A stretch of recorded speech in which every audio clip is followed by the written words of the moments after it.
Remain seated, please. Permanecer sentados, por favor.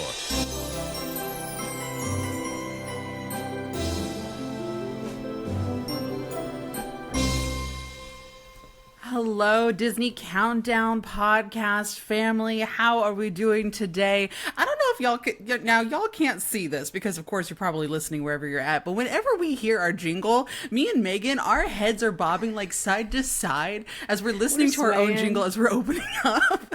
And so you'll have to go watch the YouTube version of that to be able to see all that. But I don't know. I was just thinking about that. I'm like, we do this every single time, and we've yet to talk about this. And now that we're on episode. What episode is this? Isn't this number 10 or 11? It's one of the two, but we're already like, oh, it's number 12. This is number 12. Yes. And so for the past 12 episodes, me and Megan have been doing this like regularly. We'll just do this weird little head bobby movement as our jingle's playing. And I just think that's so funny. And we've never really talked about it before. So in this episode, we also, don't forget, we have a special guest that'll be joining us today, Bradley Stephen Perry, known for his days over in Disney Channel with Good Luck Charlie and all that other good stuff. He's going to come in and join us, and we're going to be talking about some more Disney food. So again, in the beginning of this podcast, I will warn you, if you have not gotten your snack, have it now, because we will be making you hungry as we go further into this episode. So stick around, and more exciting stuff to come. So we'll get into that in here in just a little bit. But before that, we got some other stuff we got to talk about. Megan, you have some great news. I feel like we really need to start off the episode with. Do you want to tell the podcast family what just happened that we were not expecting? Yes, that I was not expecting. No one was expecting except the person who did it, which happens to be my now fiance, because I am engaged, and I got engaged in Banff, Canada, Banff National Park, which I thought was going to be just this like normal, regular trip with me and my boyfriend. I was so excited, like, oh, we're just going to go see Banff. That was actually my second time in Banff. I had been before, and so I was just excited to go and see it again. And he proposed on the highest floor of the Fairmont Chateau Lake Louise. So fancy sounding. I said yes. Chateau Lake Louise. Yes. You gotta say it with accent, and it's all fancy. I love that. Yep. And he went all out, and I was just shocked. Like, I just was getting no hints from anybody. People who have seen my posts about it, I posted a couple times about how like just surprised I was, and he just did a great job. And the ring is so beautiful. I can't stop staring at it. I got my nails done. I was the least happy about the fact that no one told me to get my nails done before the trip. No one forced me into the nail salon. Oh my gosh, I was so upset, because I was just like, my nails are 3 weeks old, 3 to 4 weeks old, honestly, and I was just, I could not take any up close pictures, because I'm like, these are horrendous. It's fine. It's not going to be a big deal, because nothing's going to happen anyway. Right. And it was not like this glamorous, like, it's a national park. You're hiking, you're doing activities, and it's not like it's this glamorous, like, tropical trip. So I didn't get my nails. I didn't have time. But I did get them done literally the day we got back, and so now they're all pretty, and like, so now you can actually take the pose photos with them. I can take the close photos. Yes. But yeah, super exciting. I am so happy. I was it felt so surreal. It's a very surreal feeling at first, and still just very, very happy. So yeah. I'm engaged. It's crazy. Oh, that's so exciting. And now y'all been dating for how long again? I forget. It was 2.5 years at that point, so yeah. Now, I got to meet him because he came with you on the Marceline, Missouri trip when we went to the Walt Disney Family or the Walt Disney Hometown Museum event, and he was so funny. And oh my gosh, y'all! To brag about him, he will go up to these random other dads. So he's not a dad by any mean, but he gives dad energy in this weird way. You can tell him this, Megan. He's gonna be like, wait, what? Because when we were there and we were sitting outside Marceline, and this whole kids area was playing and whatnot, he went up to all the little locals, and most of them were dads, and they were watching their kids, and he's just like, how do you deal with the train noise? Because y'all, Marceline, Missouri has a train come by every like 10 to 15 minutes. And these guys would joke with him and just be like, what train you talking about, man? And just so he talked with the locals, and he was asking all these probing questions about the area and whatnot. So I got to witness that experience where I don't you might have been filming something, Megan, but that was my experience of meeting your fiance and seeing him interact with people. So very exciting. I think that's so cool. That's so cute. I had no idea. I will tell him that though. I love that. He's Yes, definitely he was giving very dad energy, just talking about with them and just being like, how do you deal with the train noise and all this other stuff? It was so funny. So oh my funny. God, I love it. I love it. But most of y'all, if you did not know any of this information about, because Megan's posted a lot of videos and they've done very, very well actually, and like go watch it, because she does a little rant at one point of being like, how could he? She talks about the nails and whatnot. So make sure you're following the Magical Millennial _ on Instagram, TikTok, Threads, all that other good stuff. And then I am the Dapper Danielle, also on the socials. But here for the podcast, we are Disney Countdown Show on Instagram, TikTok, Threads, and we are the Countdown Show. There's a YouTube channel where this episode is going to be posted also on Friday, but you're hearing this probably on a Monday or in the middle of the week and whatnot. And we are Pod Disney on Twitter and X, so all that good stuff. And y'all, Megan, speaking of how much we love your fiance, and we also we have a couple listeners that have written in some 5-star reviews because they love us so much, and we appreciate it so much. We really, really do. Yes, thank you guys. We love our reviews. We love you guys, and we just love that we can share the Disney magic with you on a weekly basis now through the podcast. Yes. So thanks for leaving these reviews. I guess we have 2 new ones that we are going to read off to you. This first one says, love the podcast. I think it's from ABW Rose. And they say, I have been loving this podcast, Megan and Danielle's. It's so fun to get in touch with my nerdy Disney side as I follow along and try to figure out my own personal lists. Thanks for spreading some Disney magic to my day. P.S. Princess and the Frog is my favorite movie too. Danielle got another Princess and the Frog fan. I love that movie. I do. It has a special place in my heart because that was my sister's favorite growing up. So we listened to that soundtrack constantly. One of the best Disney soundtracks in my opinion. Yeah, she must have listened to she must have wrote this right after I did all my Princess and the Frog quotes and whatnot from that episode. Yes, good times. Good times. But yes, we also got another 5-star review saying, like a warm hug, multiple exclamation marks. And this is from Brightwood, parentheses Liz. She says, as someone who grew up without and still doesn't have a lot of Disney friends, this podcast is the outlet that my soul honestly needed. Since following both Danielle and Megan, there has always been something extremely comforting about their content. A trait that has carried over and magnified through this show. It really helps on long work days when the hours won't seem to move. I love that. Thank you so much, Liz. We really appreciate that. Yes. And you always have a Disney friend in us. We're right there with you. The ones that speak to you through your radio, your car radio, your earphones, wherever. We're just the little Disney nerd friends. The socially not the socially distanced, but the ones representing both coasts that are just talking to you from afar. Yes, the virtual friends. That's what we are. Yes, that's right. Absolutely, always. And if you're not listening, guys, on Apple Podcasts, that is totally fine. You can still rate us on Spotify and DM us your reviews. And we do have a few that we have received this week via DM. And I wanted to read this one from Amanda because I was reading it before, and I love this one. So she says, ladies, I listened to the newest episode yesterday, and you had me cracking up. I do agree about all of your underrated, just right, and overrated, which I love that game, by the way. Yes. I am one of those Loungefly stands, same. But I have to say, Megan, all your quotes had me in tears, and Danielle, all yours had me laughing. I will say, Megan, I too have the Dumbo quote all over the place, including in the new tattoo I'm getting of Dumbo for my baby girl who collects elephants, and Dumbo is her favorite. Oh my gosh, my heart. I love that. And your Meet the Robinsons quote is one I live by. I still to this day have that written on a whiteboard at my work for my team to read and see every day. I love this podcast more and more every episode. Keep them coming, and Danielle, your rants are amazing. Thank you. Oh, I love that, Amanda. They are validated. Validation. Oh my gosh. Yes. Oh, y'all.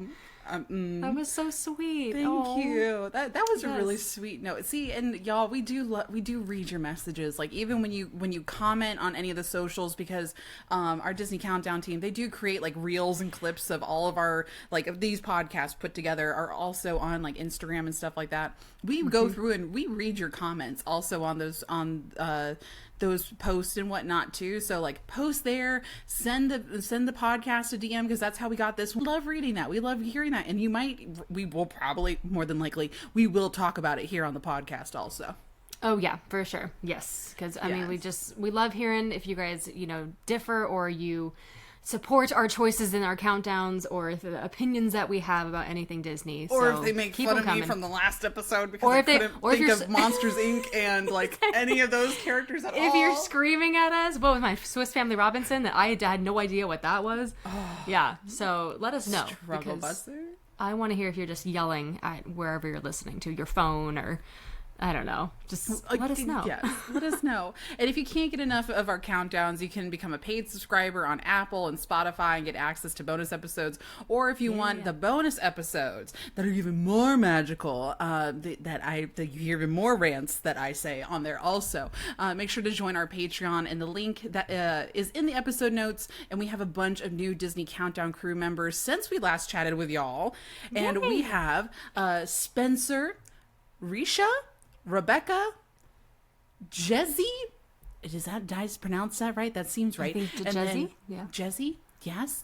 It's a SZ, and I always second guess myself. And then we have Allie and Gab. I believe it's Gab. There might be an accent there because they are from New Zealand, so I don't know. They might pronounce it differently over there. But yes, New Zealand. I know, right? Amazing. I've always wanted to visit. That's on my bucket list. I've been to Australia, and I didn't hop on over to New Zealand, but that is so cool. Welcome, everybody. Yes. So and hello exciting. from across the world over there, Gab. Yes. Because we have so many listeners that are listening from all over the place. And we're so happy, again, that y'all are here and that you're joining us. So, Megan, now you've already shared with us all your exciting stuff about your engagement and whatnot. Yes. How exciting. Yes. And we're so excited for you. We can't wait to hear more details too later on. I'm sure as you digest this more, you'll have more to share too. Because this just happened the other day. It did. Yes. Just 3 days ago.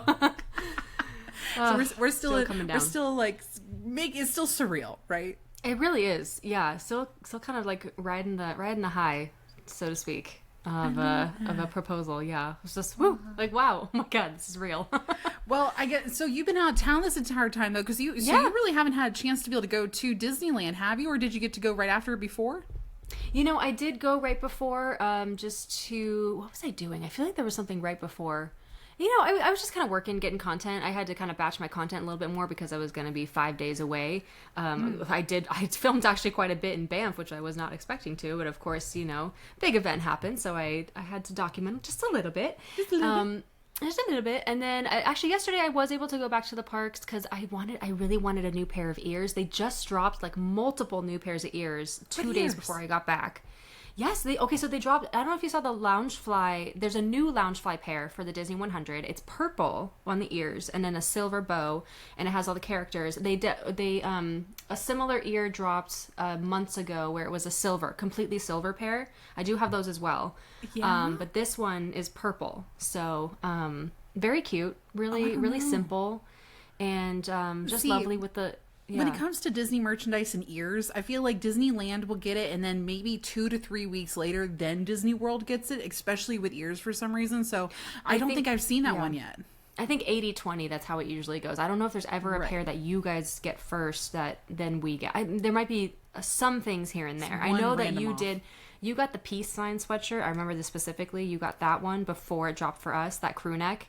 And everyone, that sold out so quickly. But then there was a pair of bell ears that I was not going to pass up this time. They had bell ears years ago. Did not get them. So I did not pass this one up, and I had to go and grab myself a pair. And they're so pretty, and they're like yellow, and they got the rose right in the middle.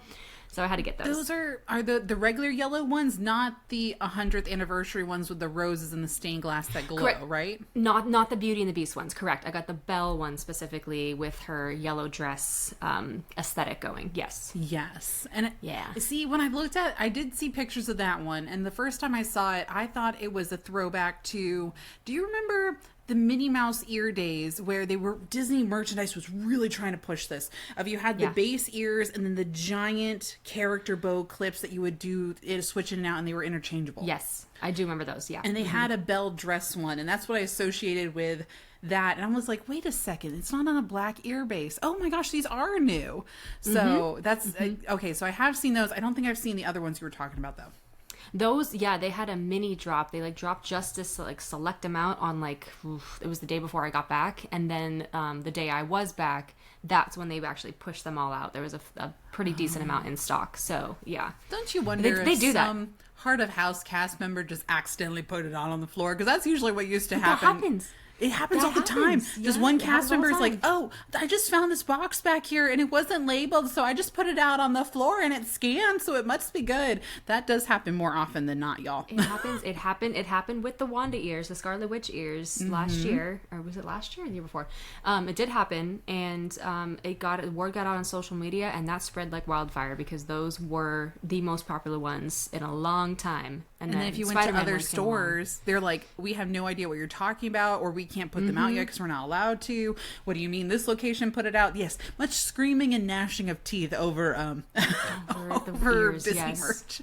Just because Yeah, one yeah. person didn't get like a sticky note on top of the box to say, please don't put out. Exactly. Yeah. And I hope they still have their job because I just don't know how that happens when they Honestly, like, accidentally put something out. After working in Disney merchandise, right? So here's another random Danielle rant in the middle of the podcast that you probably don't care about, but I'm going to tell you anyway. So when I worked in Ever After Jewelry Company in Disney Springs, this would happen a lot when it came to new releases, especially when it came to like Dooney and Burke products. So there were some things when it came to clauses of like Ever After was supposed to be the release location first. We'd have exclusivity for a day and then it would release everywhere else. Yeah. Well, one time this messed up and the Contemporary Resort gift shop got a box before us, and the person that was in charge of inventory and whatnot did not pay attention to it, did not have emails, did not have anything. And they released it, and the eBayers got a hold of it first and were posting pictures of this that we had not even had preview photos of yet. So then I'm having to call this, and I have to call the Disney line. I'm like, hi, I'm a cast member. Get me the manager of the Contemporary Resort merchandise line now. And I'm having to talk to him. And I'm just like, hi, this is Danielle from Ever After Jewelry Company. Pull this now. And yeah, so they've had many a nasty gram for me. So it does happen. Wow. Good times with me as a cast member doing all that kind of stuff. But yes, it That's does happen more crazy. often than not. Wow. Oh, that's not good. That's not a good circumstance to be having out in the merch over in Walt Disney World. Whoops. It is harder in Disney World because there are so many resort gift shops. There are so many know. other obscure locations that sell the exact same product. Like, I get that. I feel Right. like it's harder to fathom for Disney World, Disneyland, but it makes sense for Disney World and how large we are, right? Yeah. And it's just so many stores, so much to coordinate. Like I get it. Yeah. Yeah. Now, for me, I have not been to the park. You haven't? Because the last time we talked, right? I think I did pop into. Did I pop into Epcot? It was Epcot. Yes. I popped into Epcot once or twice. I did go meet Figgy. I went and waited in his line. His line was only like 15 minutes. Walked up there, met him, hugged my little favorite dragon, and then I walked over to Joy, who was still over there. I met her. She was like maybe a 10-minute wait, if that. Got cute pictures with her that will probably be posted by the time this episode goes live. And then just kind of walked around, ran into a ton of people. It was great. But this past weekend, episode releases. But my background is completely different. So I have moved, actually. And I have picked up everything. And we have moved homes and locations. So yeah, it's very exciting times. But I was moving all this past weekend. So I have not had a chance to go to the park. But I will be there by the time this episode releases. I'll be around Disney World property again for October 1st. We talked a lot about the Disney World foods that are going to be releasing on October 1st. So I'm going to be trying to jump around and test a lot of things and go into that. So I'll be busy here in this upcoming weekend when this episode is releasing. But till then, I'm just still unpacking. I have boxes behind me still. Yeah, I bet. And moving is definitely a little bit of a daunting task. But I was going to say, I noticed your background was a little bit different. So congratulations on the move. Thank you. That's exciting. Yes. Very exciting. I was most worried about my Orange Bird collection that's hanging out there behind me. So I have like my little shrine of Orange Bird memorabilia, and I have my Dolly Parton items, and I packed them all in a box, and I put on the box and I wrote on it. So that way I packed it really, really well with all the tissue and all this other stuff. And I said, do not drop box. or Danielle will literally cry. And that was the only box I cared about, was my Orange Bird stuff. That's all I cared about. Hey, you know what? That's the most important. It had to be obviously kept very, very, neat, tidy, so it could be where it needs to go on the shrine in the new home. Exactly. Yes. It cannot be messed up. Absolutely. Can't be messed up. No. No. So sorry. One moment. No, you're good. But one item that is on my shrine, this is another random Danielle thing that you probably don't care about. Hold on. I'm going to get it real quick so I can show the video portion, and I'll make you guys be able to hear it. We'll have a little ASMR moment real quick. Disney ASMR? It's my favorite. Are we going to tap, tap, tap on the things? Oh, it's ceramic. Okay. I went to the shrine and I got it. It's not really a shrine, y'all. That's just what I call it. But it is a set of an Orange Bird teacup and a little Orange Bird plate right here. And they are actual china from Japan.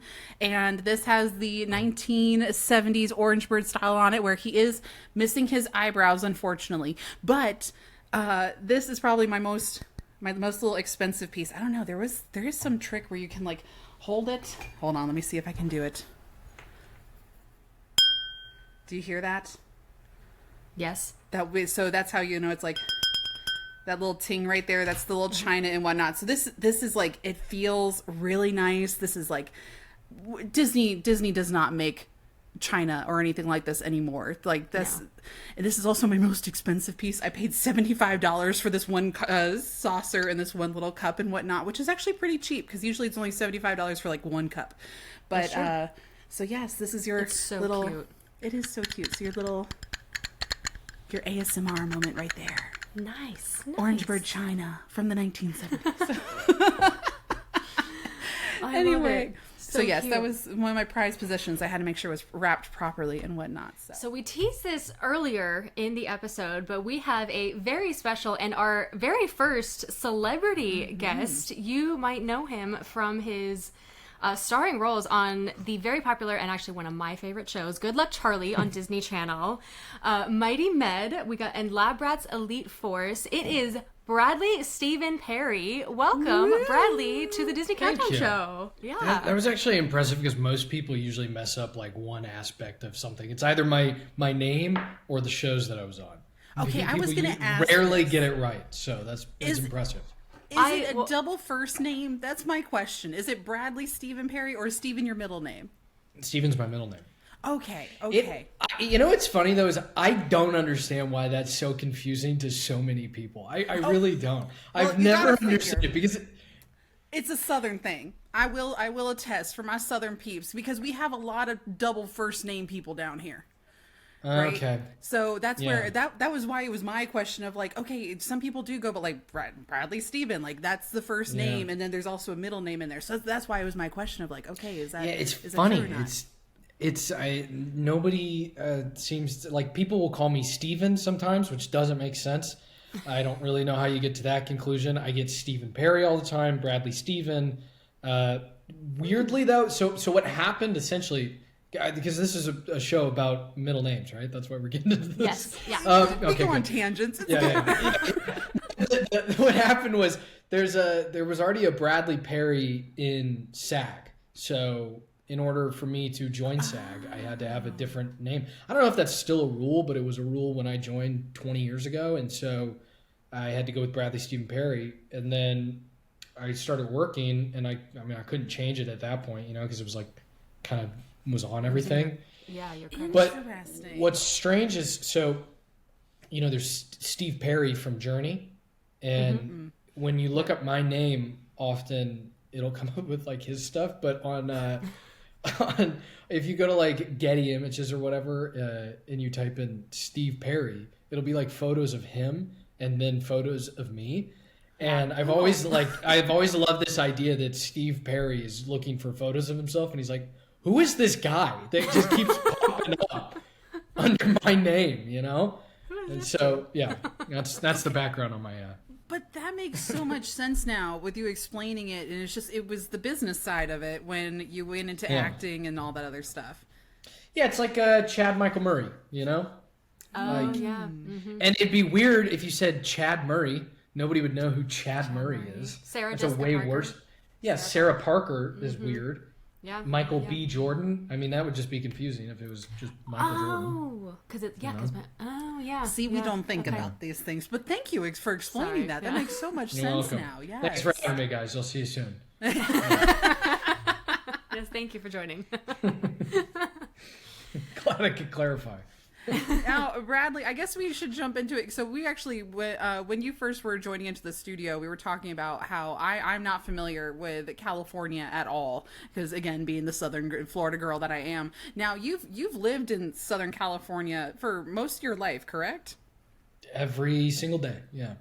Yeah, I born and raised here. Yeah, I even went to college in Southern California, so I didn't even go far for that. Yeah, that was the furthest. I mean, I guess technically I've filmed movies out of state, so I've lived places for 3-month increments. Temporarily, but, yeah. Man, never fully moved. I've always wanted to. I'm just too scared, I guess. I right there get with you. that. I get Yeah. that. Yeah. So does that mean you grew up going to Disneyland at all, or like? Oh, for you sure. live right there? Yeah, absolutely. We would go all the time when I was younger. I did start working for Disney when I was 9, so I kind of immediately, as far as like memories go, was put into going to Disneyland. I probably had to work at Disneyland 3 or 4 times a year while I was working on Disney. So Yeah. I feel like I could probably give a tour of the place at this point. Oh, yeah, I'm sure you absolutely. could. And sure then you could. would they send you to World as well sometimes out to Florida? We filmed out there all the time. I actually got to go. I was there 2 years ago today, ironically enough. But so, nice. we got to. They did have us do a promo. It's funny because I still know people at Disney, and I worked with them for so long that they're like, "How can we do a promo with you guys still, even though you haven't worked for us for 5 or 6 years?" They're like, "How can we get you out here?" Just because you know what's that's why I got going to go on, we just want to bring you out here. Yeah. Well, yeah, it's easier than having to teach people like what to do. I think I probably did more of those like Disney 365 like commercials than I think anybody else. I was on those all the time, so quite familiar with Disney World. Oh, see, Yeah. you're, So, okay. you're familiar with my coast. I love that. Yes. Yeah. I've So I guess- been to Orlando plenty of times. Oh, okay. That's Well, awesome. then, do you have like a favorite memory then associated either with Disneyland or with Disney World? Oh wow. Because we That's have a tough people one. that are listening to they listen to our podcast because they listen for both coasts. So if you have one of the other and maybe a different one, like, do you have one? It could either be when you're working or not working, whichever one. It's tough. I feel like Disney World, in my opinion, this might be a hot take, but Disney World is better as far as like going and doing things at Visiting. attractions and whatever. Yeah. I guess the only big. qualm would be that it just randomly starts raining and lightning storms like Yes. once a day. So outside of that and dripping sweat while you're just walking around, that is the nice part, I guess, about Disneyland. But I don't know. As far as memories go, I guess we got to film. I got to film one time at 5 a.m. in Disney World, and it was before like anybody was there, and so it was just us and this small crew in the park, and they were turning on the rides for us, and we were having to film on them. That was an experience that I would say most people probably never get to do, that I will forever remember. There was also a time where I opened a ride. I think it was what was it? It was the Seven Dwarfs ride. Seven Dwarfs Mine Train. That's cool. Yeah, the Mine Train. And so my co-star and my good friend Jake Short, he and I opened the ride, and we rode it. We had to ride it for filming. I probably will never go on it again because I was so nauseous of it at this point. I think we rode it like 20 times in a row. They just like kept it going, and we were filming, and you're just like, "For the love of God, get me off of this damn ride!" 'Cause you're Those just are tight seats too. yeah, it's just the two of us, like and then they're rocks. like, they're like, "Oh, react to the rocking," and you're like, "Yeah, this is awesome," and like, I can't it's just take it's this like, anymore. yeah, like an hour straight of just going in this loop, and it's not a very long ride either. So It's you're just doing not. kind of the same thing over and over again. Yeah, It's but not even I a mean, minute looking long. back, So it's for funny. y'all to go on No. it 20 times, that's a I was gonna say, lot. your Yeah. acting skills were probably tested at that point, trying to. Yeah, no, keep a straight 100%. face. When you're like trying to come up with things, and it's always like the cheesiest stuff where you're like, "Oh, look at that over there," and like check out, see how it's turning, and you're like, It's "That's dopey so for the stupid. 20th Time on this time. ride. Yeah. We're turning left now," and you're like, "That's not entertaining," but okay. Oh my. Oh, that's so funny. And I assume they made you sit like in the very front so they could attach on like the lighting and the gear and whatnot. Yeah, they did it a bunch in the front and then a bunch in the back because that was part of the promo. I think was that we're trying all sides of it, which just added to it when you get off and you're like, gotta get right back on this thing and go again. Wow. Also, such a first world problem, but Such a first world problem. It's such a Disney World first world yeah. problem. Ugh. Yeah. I had to go on it like 20 times before the park was open. Oh shoot. Yeah. That's funny. Such a tough Tuesday. What a bummer. Yeah. That's so weird. Is that right? Actually, so that would have been 10 years ago because that opened up in 2013, I believe. Yeah, something like 13? that for sure. Okay. That's Yeah. weird to think about that it was that long ago. Because I remember writing it right after that as Yeah. a cast member in previews and whatnot. So, yeah, weird times. Time's flying by too fast. Yes. No Yeah, kidding. that's crazy. Yeah. Yeah. It's bizarre. That was Now- such a long time ago. Now, with memories and whatnot, do you have a favorite Disney character? We obviously know it's not one of the Seven Dwarfs if you are slightly triggered by the ride itself. So, Yeah, do you have yeah, I a favorite refuse. character, though? Oh, favorite character. I feel like growing up, I loved Toy Story so much. It was like it just was like my favorite childhood movie. And I feel like anything involving Toy Story is always. It's also still such a great movie. I feel like if you It's just watch timeless. it, Yeah. it's timeless, and it's also like outside of like a kids movie, it's really just such a well-written film. But it's you know? but okay. Toy Here's Story the 3 thing, though. is not a kid's movie. It is not. Watching Toy Story back painful. again, watching it back as an adult, it's like so many of the jokes went over my head as a kid because I didn't understand that kind of humor. There are some fairly adult jokes in there. I was like, I feel like same with the Monsters Inc. too. I feel like Monsters Yeah, Inc. kind of Monsters Inc. a similar Yeah. vibe. And I don't know. Yeah, Toy Story 3. I remember I was filming in Toronto when Toy Story 3 came out. And I think a few of us from the cast went and saw it, and we were all sitting there just sobbing at like the ending of the movie. sad. It's so brutal. I know. I cried. I probably would still cry watching that thing. That was the But, same yeah. year. I think that was 2010. That was my high school graduation year, so I was crying at the same time Andy was going off to college and leaving his movies behind. Yeah, I felt that. I know. Now, have you gotten a chance to come down here to Florida and see Toy Story Land, Bradley? When did it open? Oh years ago, gosh. right? 27. I should 17 or 16. It's already been a Then little while. yeah, because like I said, I was down there 2 years ago, and I feel like we did everything. Yeah. It's funny because again another Champagne problem, but we're with like a tour guide, and you're not waiting in lines, and so everything moves so fast, and like especially at Disney World, you're speeding through everything, and you're going through.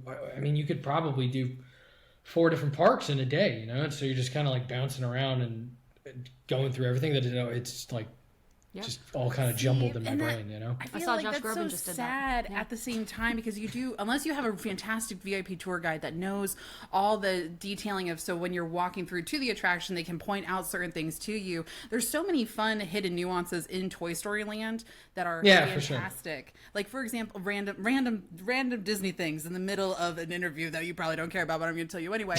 In Toy Story Land, there are 21 green army men throughout the entire land to represent a 21 gun salute. Oh, I didn't that's know clever. that. That's really cool. Yeah, but unless you had a good VIP tour guide, you wouldn't have known that. So I know. I'm gonna have to complain. I'm gonna say. Oh, there you go. Didn't There you get go. told Why wasn't that. I told this? I'm never going back. oh gosh. That's cool though. And then Bradley, I've been a fan of yours for a long time now, and I will say that thank so you. was my mother, because our favorite Disney Channel show was Good Luck Charlie for the longest time. And so I have to ask, what was your experience like, or what was like your favorite part of being part of one of the biggest Disney Channel original series? Yeah, it's funny. We kind of talked about it all the time working on that show, that we didn't realize how big the show was and how much people liked it, because we just kind of went into work and did our thing. And they also never really made it feel like, hey, you guys are like a really big deal. I feel like with Disney Channel in particular, they usually find people. There's like the Mileys, the Demis, the all those kind of people, the Selenas, that's what they really push out. And so when a show comes along that's strictly big just because of like the show itself, there wasn't much for them to like push as far as like the leads. I mean, Bridget got it definitely more than any of us, but it still wasn't like, I don't feel like it was the same level as some of the other shows. So we just kind of made our show, and I think we all knew deep down too, like we could be on any network. We felt like that show was funny enough to be on any network, and so we were excited just to be on TV. For me, I was so young that it was the first significant thing that I did, that I was just kind of riding a wave and was excited to go to work every day, and it was my version of being in middle school, and so I look back on it now, and I wish I could do that all over again, just to repeat it, because I went on and did a few shows after that, and there will never be, I don't feel like, another experience like that, of like a genuine.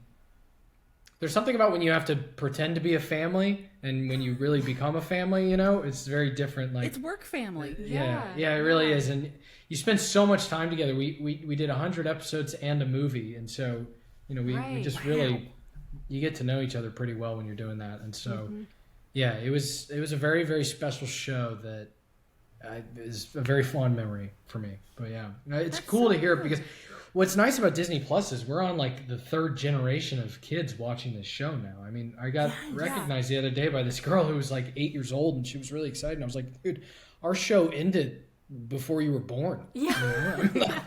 That's a bizarre thought, So it's like, it's pretty cool to see that people are still enjoying it and that the episodes still work, I guess. Yeah, well, honestly, and I feel like thank goodness for Disney Plus. Yes, and I was telling Megan this in the last episode when we were actually talking about bringing you on, that I feel like Disney Channel itself is broken up into different generations. So like there's always like one or two shows that you associate with a certain timeline and a certain time frame. So like the 2010s I associate with Good Luck Charlie and whatnot. So that's one of those key shows to represent that timeline. So I think that's so cool that you got to be a part of that, though. Yeah, we kind of came in at a cool time.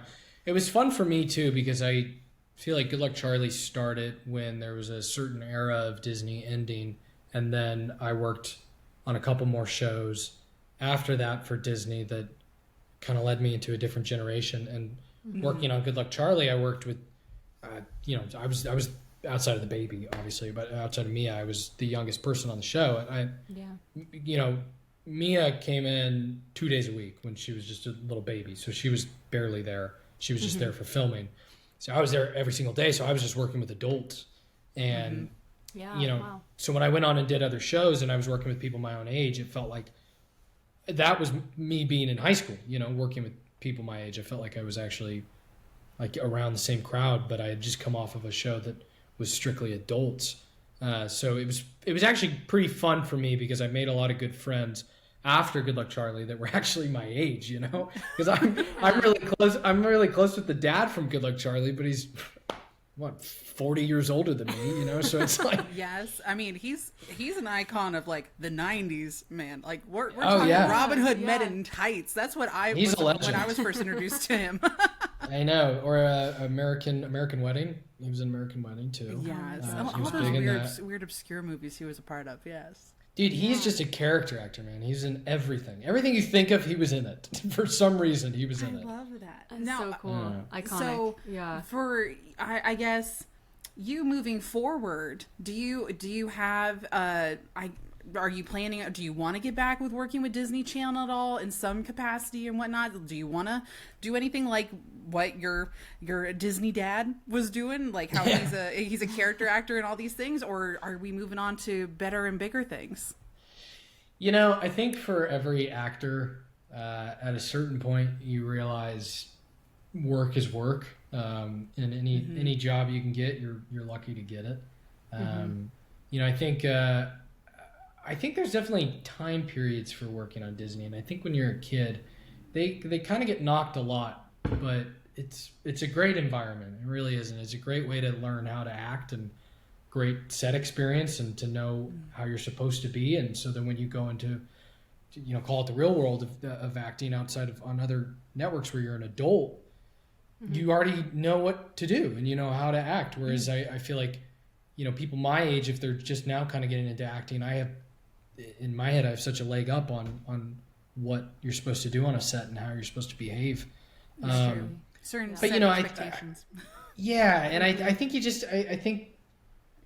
I think especially with everything going on in the industry right now, I think it's good for people to realize that you can't really take our career and our job for granted, and it's a very fickle opportunity to get to work on a set. And so I obviously never say never. There's things I want to go do and try and be a part of, but somebody like Eric's career, I mean, to be a character actor like that, where you bounce around from job to job and get to try new things, and you're consistently working and you're financially stable, that's the dream as an actor, really. And I think anything above that is just the cherry on top, but if you can make a living acting, you're in the top 1% for sure.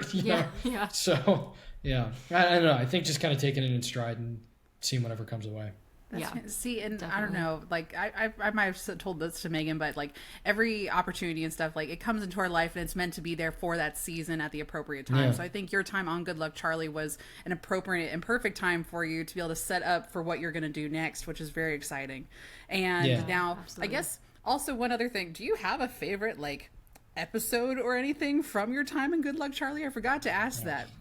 Oh man, you probably get asked this all the time too.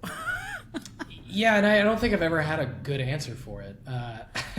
I think anytime I got to work where it was Jason and I in scenes was always really fun. We're working Gabe and PJ's storylines were always fun, just because I think character-wise they were so polar opposite that comedy worked well.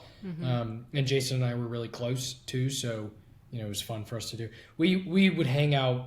It worked well for us because if we were in the scenes together, that means we weren't in scenes at the same time. So it's we could go and hang out, which we did often. So we liked being in scenes together. So I guess any episode that's predominantly, but to be honest with you, I don't remember half of them. I would say if not more. I'm not even kidding you. I was I was in college, my first year of college, and I had gone to a party, and I came back, and it was very late at night, and I was bored, and I was flipping through streaming, and I was like, I've never watched this show. Let's give it a try. And I'm alone in my college apartment at 3 a.m. I'm like, I'm gonna turn it on, see what it is. I started watching a few episodes of Good Luck Charlie. I was like, this is actually pretty funny, it's hilarious to see what people are talking about. This is a good show. Because you probably only came in for your segments of what you were gonna do. So if you don't remember the entire episode or the entire portion, or did you ever film multiple episodes at one time also? No, but it was just very quick, and you're in such a schedule that it's Monday through Wednesday, you're rehearsing, filming on Thursday and Friday, and then you start again the next week. And there were seasons where we did 30. The second season we did 30 episodes and a movie. So we went 15 episodes, went and filmed a movie, came back to 15 more episodes, which is for television is a lot. And so I just it's all just jumbled in there. There are certain memories, but as far as episodes, if you threw me into those episodes, there was literally somebody was talking about it the other day, and they referenced something. Somebody recognized me and said the episode where you did this. And they were like, what was it like to film that? I'm like, I genuinely have no idea what you're talking about. I couldn't tell you a single thing about that episode. So I don't know. Yeah. That makes so much sense, though, because I mean, I feel like our audience and whatnot. So see, and people remember Weird Stuff for You, Bradley, and then our watchers on like TikTok and Instagram for me and Megan, our followers and the people that watch us, they pick up on the weirdest things or like how we pronounce or say something, and they will not let it go. So like the weirdest things stick in their head. So I think that does make sense that people would come up to you and be like, "Do you remember this?" And you're like, "I have no idea," because that was just normal every day for me. Yeah, and it's like it you know, like I said, it was 4 years. So that'd be like if I came to you and I was like, "What was your favorite week of high school?" You know, like what was the best week you had in high school? I'm like, I don't know. No, that's a good perspective to explain. 4 years of That's my perfect. life. It's a very long time. You know. Yeah. Well, So I guess with no longer focusing on the past and whatnot, and let's again go back to focusing on the future, because we heard that you have a cooking channel going on YouTube. Is this correct? Yeah. yeah, I do. I've been bored during this time of working in the film industry because with everything going on. So you know, I just took up cooking. I didn't really. I guess I've always kind of cooked. I've enjoyed cooking. I during COVID was definitely the time that I started doing it a lot. Really? And then it's just kind of carried into this. And then while I was, you know, going through this, I've talked to Danny about it 1,000 times. My girlfriend and I watch like MasterChef and Hell's Kitchen almost every night. Oh my gosh. Yes. Yeah, big fans of Gordon. Gordon. So, Yes. yeah. I swear, I have watched so much Gordon Ramsay stuff that I think about him and I talk about him like I know him. Is he your Roman Empire? I was gonna say, is he your Roman Empire? Yeah, I guess. Yeah, I literally like when I go to make food, the first thing I do is like I'll Google what I'm making and then just put his name at the end of it and just find his videos or his like article, whatever it is about How he makes the damn meal. Yeah, because I like trust him like he's my father. I don't know why. I think a lot of people do. I don't think you're alone in that at all. I agree. I mean, well, also like he literally is. I mean, when you have 14 Michelin stars, I feel like you probably earned it at that point. Yeah, but the cooking thing just honestly became like a fun thing for me to try new things, see what people think of it. I was posting a lot on Instagram of food that I was making because I have this idea in my head that someday I want to own a Michelin star restaurant. And, yes. You know, so I started just posting all these photos, and it's never going to happen, by the way. But the idea was like weirder things that happen, though. You never. Yes, that's true. That is true. But you know, I posted all these photos, and the people were asking for like the recipe or whatever I was doing, or who I stole it from. And I'm like, I'm just making it up as I go along, really. And then so I even talked to Danny about it. Danny was like, you should film it, put it out there, see what the world thinks. And so we started doing it. I literally do it in my apartment. And I just have some people come over and film it for us. And it's very simple. It's pretty funny. But that's fantastic. Well, and I feel like that kind of content, you know, it's going to be very organic. You know, it's going to you're making something, you're just having fun with it. If it works, it works. If it doesn't, it doesn't. And I think that's some of the best raw content there is. You know, that I think the internet really wants and is looking for. Yeah. Yeah, and the thing was for me with like when I'm cooking here, we're not on a soundstage, you know, so there's only so much you can do. Right. And if it goes wrong, I'm just like, man, whatever. I'm going to show it. That's the end of the episode, guys. Thanks for coming. Yeah, literally, I was like, one time I made like, I think I made something involving duck. And I meant to buy a duck breast, and I bought duck thigh. And it totally, you know, it doesn't seem like that big of a difference, but it totally changes how you're cooking things, how you're going to be preparing it, everything. And I was like, well, I'll just try it anyway, like in this technique. And it came out disgusting. And so I showed it. I'm like, I messed up and it doesn't look good. So here you go. Don't do it this way. You know? And I'm like, honestly, I hope people probably enjoy that a little more than me trying to pretend like I'm a professional chef, you know, because I'm not. So. Yeah, it's real, you know. That's exactly. Yeah, and I mean, like I mess up quite a bit. I'm not even kidding you. I made I was thinking I have Greek yogurt over here, and I just put some cinnamon in it and banana or whatever, and I had to throw away the first batch because I accidentally put smoked paprika in instead of cinnamon. Oh no, no. Yeah, so I wasn't really paying attention. I grabbed the little container, dumped it in there, took a bite. I was like, "That's disgusting." Why is it spicy? I was like, something is wrong with this yogurt. So, See, but that's awesome. Yes, it is awesome. Yeah. What's your favorite dish to cook? Do you have a favorite? I'm a big meat eater. I eat a lot of steak. Carnivore, So anything, My girlfriend and I eat a lot of fish. She loves sushi, so we've made. It's actually really fun making sushi, and learning how to properly make sushi is pretty cool. It's a tough thing to do. Try it. It seems really It's not hard. that. I mean, like once you learn it, it's not hard to do. It's like the actual rolling of it, and like making a roll, whatever. I mean, a piece of nigiri is literally just fish over rice. Oh, yeah. So if you can cut a piece of fish, I think you're good. But yeah, I don't know. I mean, I got into cooking mostly because it was for me like a way to make healthy food taste good. You know, because I think especially if you're trying to stay in shape or whatever it is, like, and eating the same piece of chicken every day can get tedious and disgusting. So, you know, it's like, I was just like, all right, how can I make this taste good, but also stay healthy and not have to cook it in a bunch of oils and everything. And so, yeah, for me, it's just anything that I can find a way to make it taste good and also be, you know, healthy. Yeah, you want to enjoy your food. Also, have it be nutritious. Feel good about it. Yeah. Physically. Yeah, and it's crazy too when you make, like, even if it is a chicken breast. I mean, you're just making a grilled chicken breast at home compared to if you go to a restaurant and you ask for a grilled chicken breast. That thing comes out and it's still like greasy and buttery, and you're like, wow, this tastes way better than what I'm making at home. It's because it's like it's covered in butter. That's why. Yeah, it's like, no kidding. Yeah, it's not even chicken anymore. So I know. Yeah.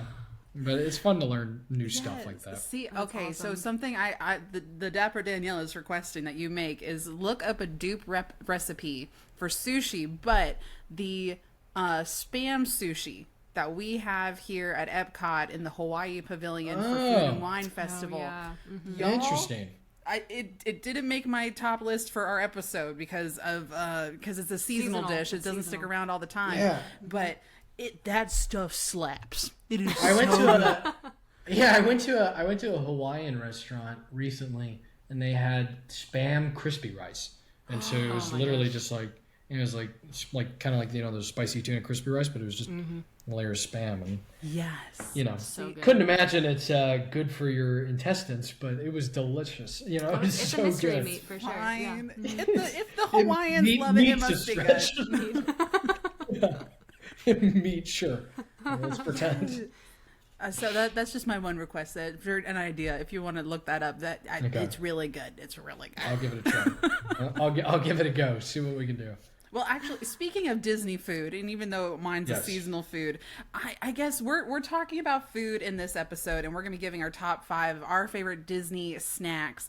Now, Bradley, do you have 5 of your favorite Disney snacks going down in order from 5 to 1? What is your list? I have a list. This is what we're wondering. I'm going to pull up my list. Oh, he's ready. Okay.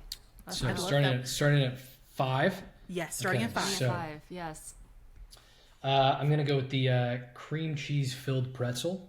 Again, classic. something that I can't imagine is good for you, but it is It's park food. so delightful. Calories don't count. Well, yeah, especially if you're walking 25,000 steps. Who gives a crap? Yeah. Exactly. Zero I'll at the eat end of 2 the of them. Yeah, it's also just like there's something about. I'm a big cream cheese guy. I think cream cheese is good in everything. And we don't have to number- smear it with a knife. It's already in there. That's great. Oh yeah, it's already so filled good. up, and you get the saltiness. It all just works so well. But I don't know if this one really counts as a snack. More of like, this is just something that every time I'm at Disneyland, I get, is the Ghirardelli ice cream. Oh, definitely in a snack. California That definitely Adventureland. counts. Yeah. It just feels like it's more of like a whole holistic thing. Like, you know, I always get specifically a shake. I feel like from there. What flavor? What's the order? You got to tell us the order. Just mint chip and Rocky Road is kind of the go-to. Yum. Yeah, okay. So I've probably had that every time I've gone to Disneyland. Okay, Yeah, now this Rocky one's a Road little is more my like number 3 is a little more like a little shishi restaurant ordeal. It's at that what is the place in what is it? The place in California, Adventureland. You guys are gonna have to help me out here. Yes. Carthay Circle? Carthay Circle. Okay, Yeah, yes, Carthay Circle. They have a ceviche there that I feel like I've gotten a bunch, and so it's like a citrusy ceviche. That's nice mix up from most park food. I feel like because you're getting like an actual nice little culinary experience there. Cool. Yes, it's a a citrusy healthier, flavor in there. refreshing. Yeah, I love I'm a ceviche. big ceviche person. So Yes. that one's going at number 3. And the reason that one's at number 3 is because number 2 is not as good of food, but it is a classic to me and something I've always eaten every time, even as like a child before I was working on Disney, was the Tomorrowland burgers. The burgers. Really? From Galactic Grill? What? And me and Megan are like, shit. Just Okay. Tomorrowland Terrace? A Whoa. bad burger. It's not a well-made burger, but it's No. delicious. Yeah, it works.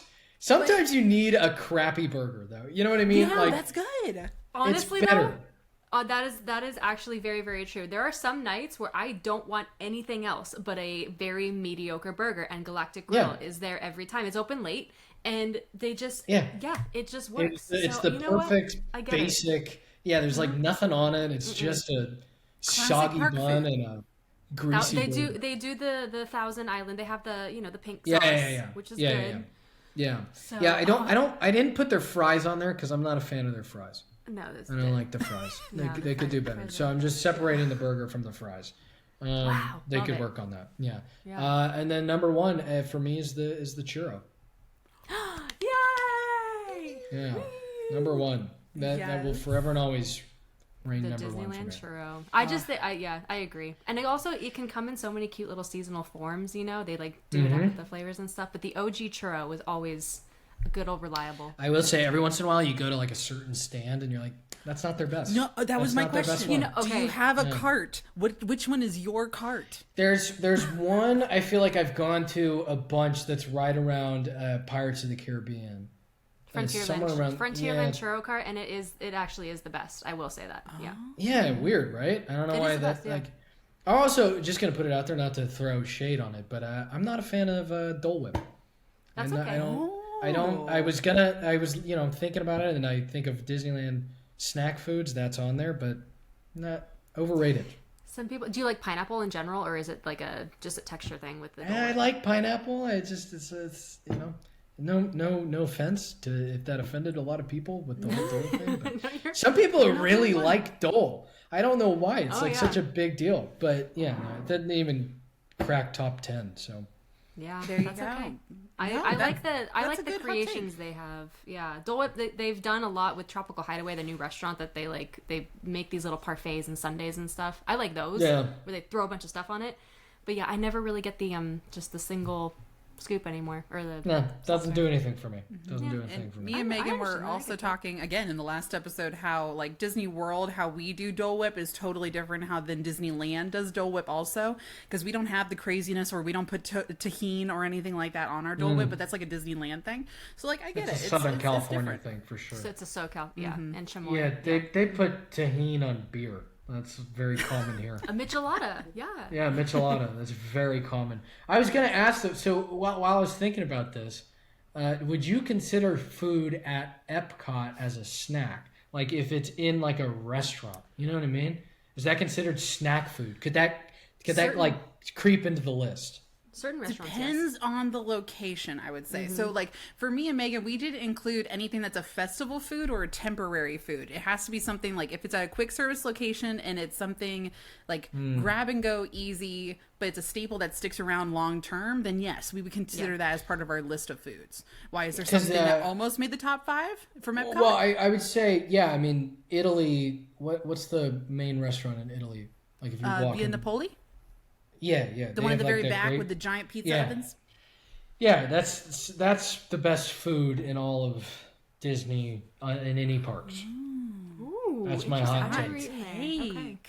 Okay. Yeah, that's the best pizza you can get, but I can't count that as a snack, you know? Because it's sit down, or it's like I mean, at what point do we draw a line on saying They that's just used food? to have a grab and go window for their pizza at one point. Did they close Okay, that? then that's going to go to number 1. Oh, Churros going down to number 2. Okay. Grabbing If the that's the Napoli. case. Okay. Yeah. I've heard that yes, it went away, and then it might be back open now that the international college program students, now that they're back and they're more up to full operation and stuff like that. That it was window like a might be COVID thing? returned. That It was makes sense. definitely shut down for the longest time because of the panini and. Yeah, so I don't know. That'd be something to look into. But okay, so that would be your number one though, if it is fully back. If it's back, yeah, we might have to knock away the cream cheese pretzel. Oh, that's okay. That's fine. It's probably fine for my lower intestines. I think. So, More, I gotta try that more next time I'm natural with them. ingredients. yeah, because pizza's also cheese- way better. Hey, cheese you not have so all cheese. your food groups. You got your meats. You got your Yeah. tomato. You got your Dairy. everything else on there. It's all Every good. carb you could imagine, anything All the you Yes. carbs. We love carbs. Yes. Oh goodness. Well, That's I think that awesome. was a fantastic list, Bradley. I think that was really good. That was a Thank good you. hot take. I put some effort into that one. I did try. I'm When I was so. when I was just am- working with Danny, I didn't really care. But with you guys, I figured I'd put a little effort in. Oh, thank you. We appreciate it. Yes. No, I'm so happy that you had Galactic Grill burgers, or which might have been the old Tomorrowland Terrace burgers in your list, because Yeah. that makes my day. Galactic Grill deserves all the love. I think it gets hated on quite a bit because it's just like this, Yeah, and it's great Tomorrowland, because you can sit there and you can eat your burger and you can smell the fumes from Autopia coming all just Yes. like wafting on over. And and stare at the poor unfortunate souls going on Finding Nemo submarines right next to you. Yes, yeah. oh my! I was actually at Disneyland the day that ride opened, and it was I'm not even kidding you. We didn't do it, but the wait time was 7 hours. Yeah. So First day. Yeah. Mm-hmm. Yeah. Yeah. And That so was we didn't do it, before the virtual queue era. The wait times for new rides would be up to 7 hours. That was the same time for Radiator Springs Racers when it opened at DCA. Oh, fascinating. Wow. Yeah, I can't. The claustrophobia with that ride. Did it one time. I'm like, I'm good. No, and the smells. I can't deal with the smells. It's just. Yeah, because it's sucks. But people walking around all day, and they go hop in that thing, and you're like, well, pretty close and personal. That's why it was removed so quickly from Walt Disney World, because then you got really sweaty people getting into that little tube. Right. Yeah. So Doesn't work there. No. it just No. work. No, you can't do that. I mean, that's it's funny. even So- more humid in the submarine. So. Right, and our submarines here in Walt Disney World were located where you rode Seven Dwarfs Mine Train 20 times. So you've had two claustrophobia effects in that same kind of area. That area sucks. It's cursed for Bradley. That's what it is. Yeah, get me out of It's there. cursed. Well, I guess Bradley, do you want to plug the YouTube channel? Tell us tell the people where they can Yes. watch you and see what's going on. Yeah, I mean, my YouTube channel is just my name, which my middle name is Steven. We clarified that at the beginning here. So if you just look up my name, you'll find it. Same thing for all social media, TikTok, Instagram. It's all there. The cooking videos, yeah, it's pretty simple, pretty straightforward, but it's fun. Give them a chance and even try the dish. I explain the dish. I explain how to cook it. So if you try, you can learn how to make some tartare if you'd like. Hey. Pretty exciting stuff. Yeah, very exciting. Yeah. And be sure to tag Bradley Stephen Perry that you learned it from him. Yeah. Yes. Absolutely. Or even so, then go if you do go tag Disney Countdown Show that you went and saw Bradley Stephen Perry's episode, and then you went and this tried long these chain. things and all in the food episode. So do all the tags. Let us know. We want to Subscribe see to all of it too. Send money, do whatever you want. Anything. We're gonna open a GoFundMe that's just a chain of our names. So There you go. There you go. Well, a GoFundMe so that way you can go and buy all the expensive ingredients for the episode and whatnot. yeah, So what do you think? try These even more groceries are rare free, stuff. people? Come on. No. I don't have a deal with Bristol Farms. Oh my Oh, gosh. God. Yeah. That would be nice. Danny, you want to write that one down? Erewhon Help me level? out there. Oh, I love Erewhon. I hate that I love Erewhon, but I love Erewhon. I think that's how I everyone really do. feels. That's it's just like, oh my god, this stuff is so nice. It's so good, but You're like, it's yeah, dude, I can $40. totally justify that this apple is $15. That's totally fine. Wait, where? I have no problem with it. Oh, that's a have you heard of California Erewhon, thing. Yeah. Danielle? It is a California thing. So yeah, it's actually a lot of an LA thing. Erewhon is a very, very expensive and high-end grocery store. It's basically like Whole Foods on steroids and also a little bit smaller. A lot of celebrities tend to buy smoothies there. That's a big TikTok Oh, thing is on that right the now. smoothie place? The Hailey Bieber smoothie? Yeah, the Haley. Oh. Yeah.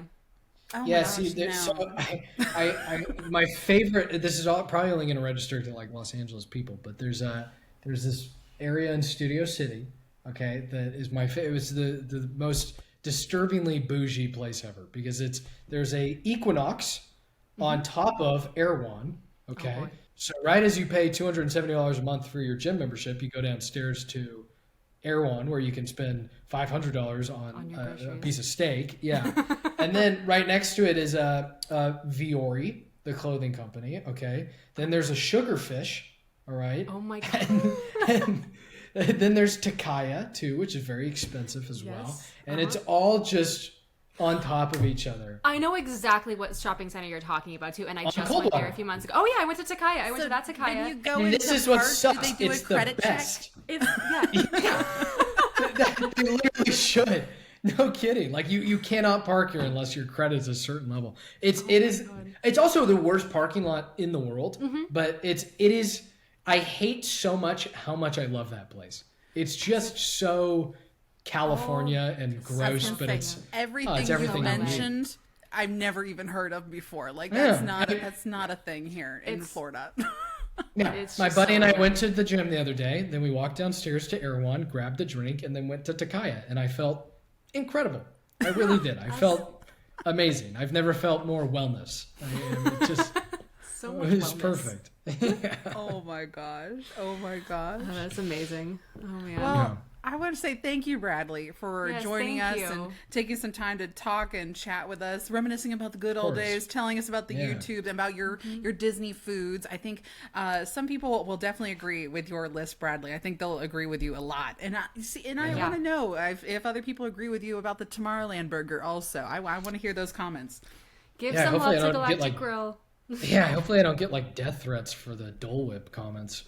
Oh No. No. I know there's some our- people who think our it's people. overrated too. Our That should be on our Countdown overrated, podcast underrated. fam. Oh, that Yeah. would be. that's Have we done that one yet? I don't think Dole Whip was on our list yet. Yeah, that we We'll throw it in the spotted yet. overrated. And I don't get it. Bradley's vote You can overrated. sign by me. Remember that one. Well, thanks so much for joining us, Bradley. Thank and you. again, to Appreciate everybody it. that's Thank you. listening, make sure to go check him out. Bradley Stephen Perry on the Instagram, the YouTubes, the TikToks, all that other good stuff to be able to see his content and what he's going to be doing next. Very exciting. And thanks again for joining us. Thank you. Thank you guys. I appreciate it.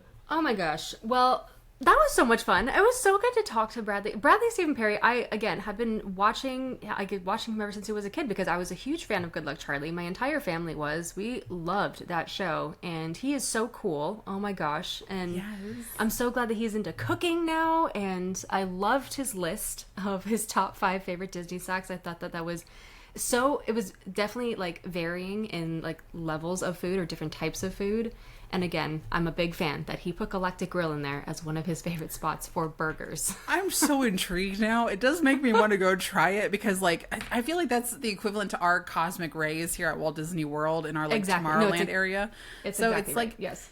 it's the one place that's open up late besides Casey's Corner Yep. for us here. And like, if you just desperately need food and you're like, okay, I'm just gonna get a burger, it's fine. It does hit when you need it the most, you know. It does. Yes, it does. It comes with, I believe it's just patty, cheese, lettuce, and sauce. And that is it. classic. And it's great. That's all you need. Yeah. Mhm. I love that. See, and I think we do want to hear y'all. Do you agree with Bradley's list? And then as we get into our top 5, we want to hear your reactions too on if you agree with our top 5. Because Yes. we did cover some great food options in the last episode. And I'll be intrigued to hear what your top 5 are, Megan. Oh, I am... I'm ready to share these. I'm interested in yours too, Danielle, because I loved your 10 through 6. So, Well, my 5 is kind of controversial because it's not technically a Disney owned and operated location. Oh, okay. Do you want me to start off with my 5 then? Why don't we do that? Do you want to just like briefly go over your 6 through 10? I guess I should, yes, to remind the Yeah. people what we talked Yes. about. So again, if you did not get your snacks beginning of the episode, like I pre-warned y'all, again, this is your Last time to chance. go and get your snacks and make sure you are not hungry while you listen to this episode, because we're about to dig in to it, you know.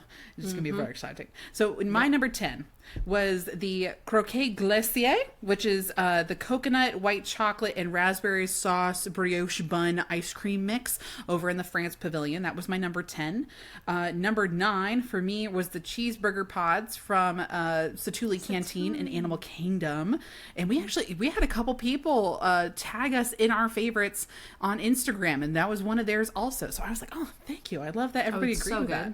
Yeah. Number 8 was the entire spring roll cart, not the cart itself, but what the cart sells, over in Magic Kingdom near Adventureland entrance. And number 7 for me was the Cozy Cone macaroni and cheese from Disney California Adventure. Oh, that does sound really good right now, actually.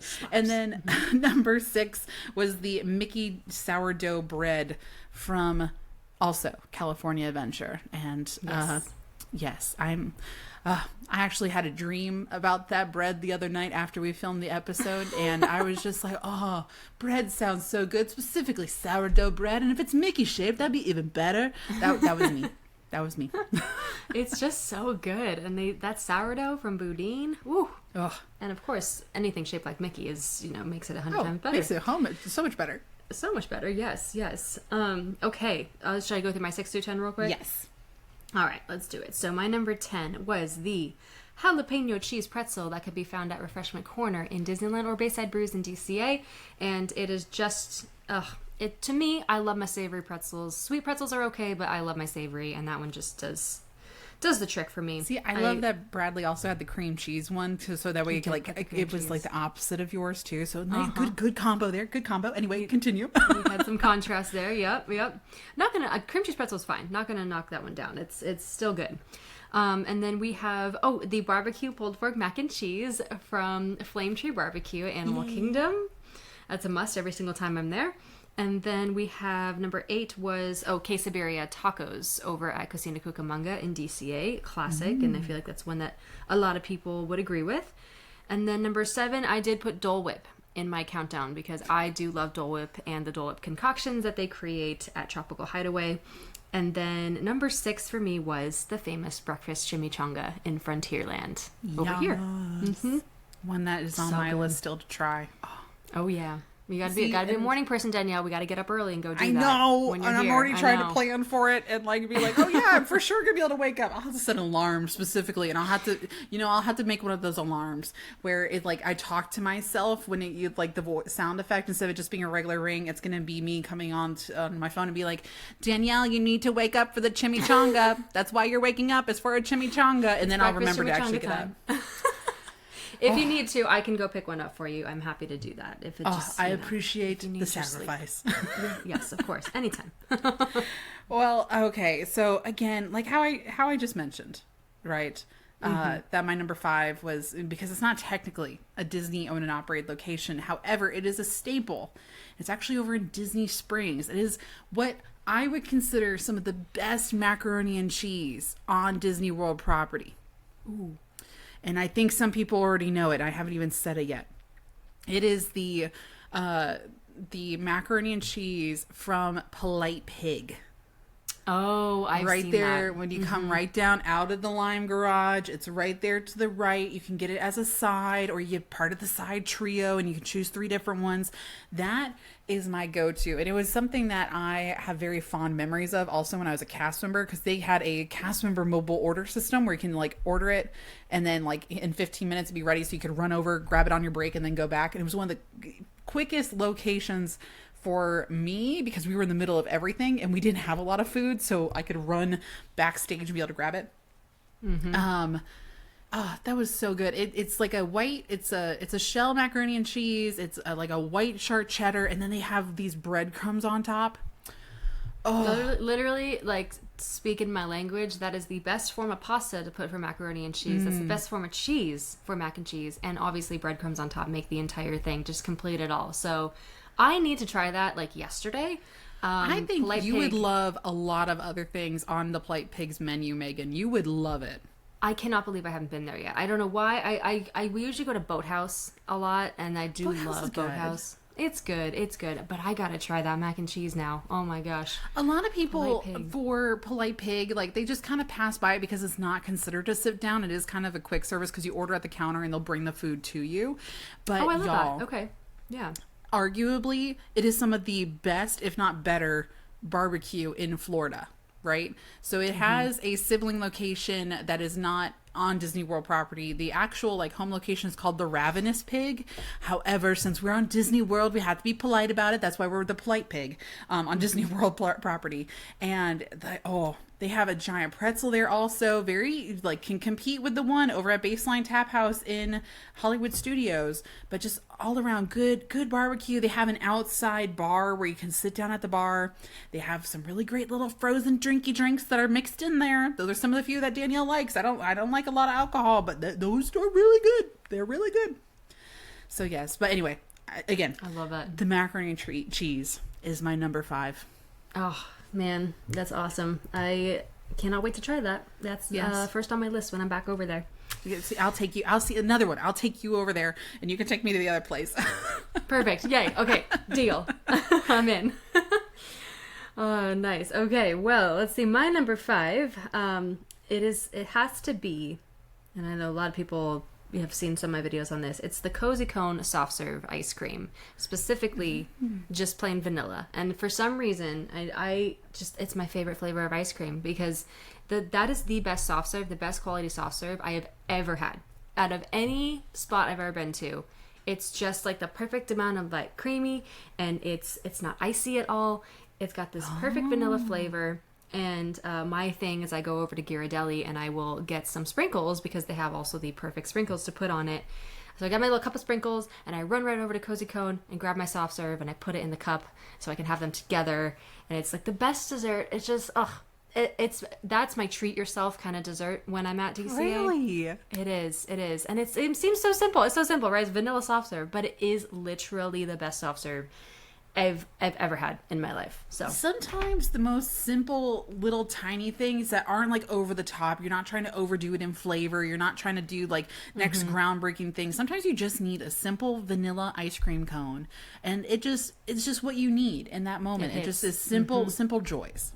Yep. And I'm telling you, if you try it and you like, I just everyone agrees with me when they said it's the best soft serve. So yeah, it is at number 5. I think I just passed right by that because Ghirardelli was so close. That's why I've never actually tried that myself. Or I get the macaroni and cheese. I'm like, I don't need more dairy to stack on top of my macaroni and cheese. Right. But now I'm going to have to go add that to my list also.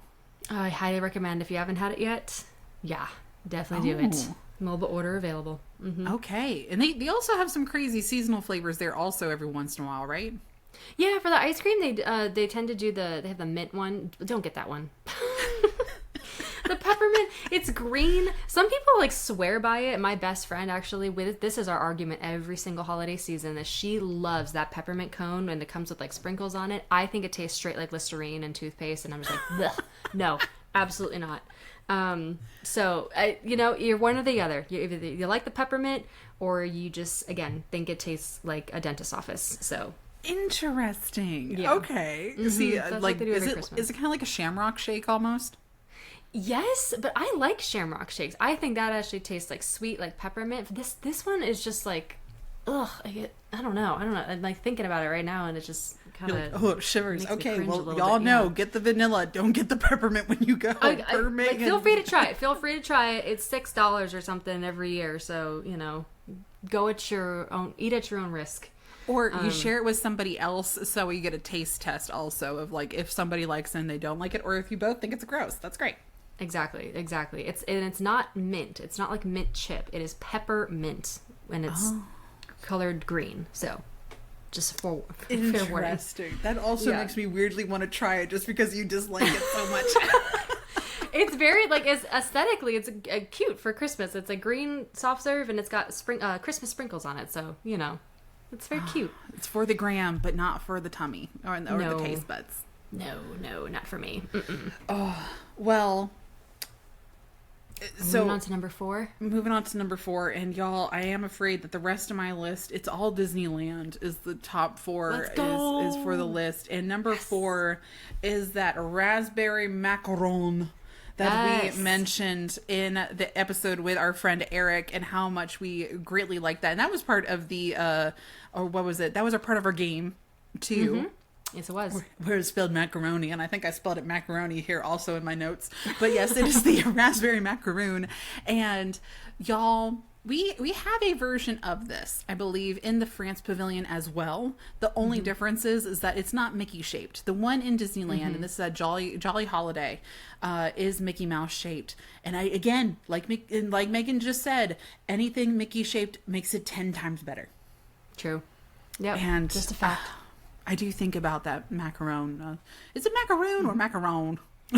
So the macaron is what it is a macaron. It's technically it's the French pastry that they put cream in the center of 2 little cookies. A macaroon is made out of is mostly coconut, and we do have a macaroon also at Jolly Holiday shaped like the Matterhorn. But yes, the macaron is the raspberry cookie. Yes. See, you know, I pronounce it wrong every single time. Okay. Nobody's been able to clarify for me what is the difference between a macaron and a macaroon. And of course, when the accent comes out every once in a while, I'm like, I just want the macaroni. I just want the macaroni, the whatever Macaroni. it is. So it's, anyway, but yes, that is one of my favorites, and that is my number 4 spot. It's a classic. It's so good. Yep, that's usually a must for people who are visiting for sure. Yes. Oh yeah. Well, yeah, mine are at Disneyland as well. Surprise, surprise. Nobody surprised. And my number 4 is going to be, it's a new item, and I hope it sticks around for a while. It's the garlic pretzel bread twist, and this is definitely a bit of a viral treat that has come up on social media because it has replaced the everything bagel twist that was at Maurice's Treats for a very long time. But this one is much, much better because you can get it with marinara sauce if you like. However, just by itself, it's like, it's pretzel bread. Who doesn't love pretzel bread? Mixed with some cheese and some garlic, and it's just divine. Like, perfect amount of each thing in this big piece of bread, and you can easily split it between 2 people. You are more than welcome to have it, by itself, or have it by yourself if you'd like, but, it is just, it's so good. It's, yeah. Served Now, warm. Maurice's Treats, remind me, is located in the back left side of Fantasyland in Disneyland, correct? It is, so it's actually right before Fantasyland. It's right next to the castle. It's next to Fantasyland Theater, to the left of the castle. Okay. And that's where you can wait in line to get it there. You can also mobile order it at Edelweiss Snacks, which is right across from the Matterhorn. So it's at 2 spots now. But is it like what we said with Bradley, and there being multiple different carts for churros, and there being better ones? Is there a better cart also for this? I have had it at only Maurice's Treats, so I'm going to have to compare. I've heard that Maurice's Treats is better than Edelweiss Snacks. However, they're made in the same kitchen, so I find that a little bit hard to believe. But, I that is what some people have told me. So, Okay. We'll take your word for it, Megan. I'm going to have, you know what, in the new video, I'm going to have to test it out. Like, Danielle was asking me on our most recent podcast about the difference between these two, and we're going to do a taste test between them, even though they're the exact same thing. Actually, that would be a good video. Let us know if you think she should do that. Yeah, let me know, because, I may go do that. I may go do that. More bread for me. Oh, that's okay. Yeah, for sure. All right. We're on number 3 now, right? Yes, number 3. Oh, actually, I was wrong in my last statement about me saying that they're all Disneyland. They're not. I forgot. Number 3. Ooh, okay. Is actually that pretzel I mentioned a little bit earlier. It's from Baseline Tap House. Ooh, okay. In Hollywood Studios, y'all. Okay. I'm gonna paint a picture for you. It's gonna be a lovely picture. It's gonna be fantastic. So when you go into Hollywood Studios, right, and you're spending the day, you've rope dropped, you've already done Star Wars Land, you've already ridden Rise of the Resistance, and you're just waiting for everything else in between. And you're like, okay, I want food, but I don't want like heavy food or whatnot. You and your other person or whoever you're with, you go over to Baseline Tap House, which is where Ryder Stop used to be. It's across from Muppet Vision and all that other good stuff. Yeah. Well, you can also go to ABC Commissary. They're really good food in there right now because they updated the menu. Anyway, but the charcuterie board and this giant pretzel. You get the 2 of those. You can split it between like 2 to 4 people, depending on how much you eat. And it comes with like a mustard and also a beer cheese sauce. You can ask for extra beer cheese. And it is so good. Oh my gosh, that's literally right up my alley. And wow. I think that you can get both of them. But like when it comes to pretzels and it being such a huge pretzel for what you get, even the charcuterie board for like how big the charcuterie board is, it's not a bad price point. I can't think it off the top of my head, but it's one of those things like if you just want to snack in the middle of the day, but you don't want like a full meal or something, we just get the 2 of those for the Dapper family, and that's what we have. It's so perfect. Oh my gosh, that sounds amazing. That's actually, and that's my go-to as well as a pretzel, usually when I don't want like a full meal, but I need something.